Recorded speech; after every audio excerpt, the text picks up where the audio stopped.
Salut les petits matheux, je suis professeur Yassine, j'espère que vous allez bien et j'espère surtout que vous êtes prêts à devenir plus intelligent.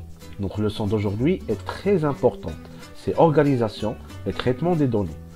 À la fin de cette vidéo, vous serez capable d'organiser et de traiter un ensemble d'informations. Organisation des données, vous savez comment on organise nos jouets et nos livres pour les retrouver facilement? Eh bien, organiser les données, c'est un peu pareil. On va apprendre à mettre nos informations dans un ordre logique, comme si on rangeait notre chambre.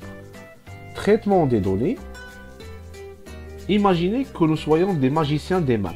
Le traitement des données, c'est un peu comme jeter un sort aux mathématiques sur des données et des informations pour découvrir des choses secrètes à leur sujet, c'est-à-dire déchiffrer le message caché dans nos données et informations.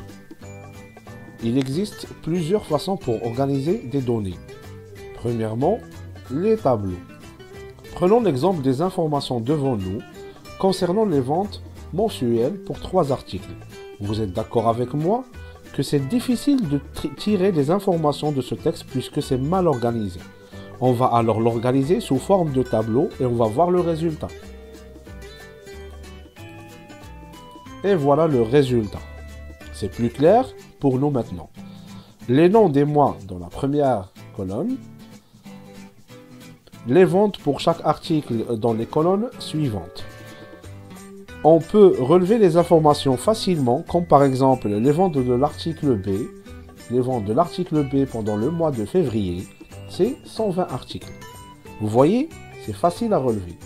Cette représentation sous forme de tableau permet aussi de comparer facilement les ventes mensuelles de chacun des 3 articles. On peut aussi organiser ces informations sous forme de graphique à courbe. On va utiliser toujours le même exemple et voilà le résultat. Dans ce graphique, chaque couleur représente les ventes mensuelles d'un article particulier. Il contient aussi 2 axes. On a un axe horizontal des mois et un axe vertical des nombres d'articles vendus. Cette organisation visuelle nous permet rapidement de voir le produit le plus vendu. On peut aussi organiser ces informations sous forme d'un graphique à barres. Et pour cela, on va utiliser toujours le même exemple. Et voilà le résultat obtenu.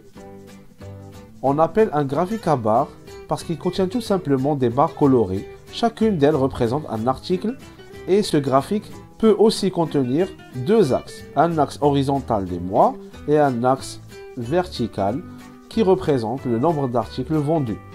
Les barres permettent de comparer visuellement et rapidement les ventes de chaque article puisque la variation de hauteur des barres reflète les différences de vente. Cette leçon d'organisation de traitement de données nous permet d'organiser les informations, de les analyser et de bien interpréter pour décoder le message caché derrière les informations. C'est tout pour aujourd'hui. Je vous dis merci beaucoup pour votre attention. Et n'oubliez pas, les maths pour nous est un jeu et pour l'esprit un repas délicieux. Merci et à bientôt.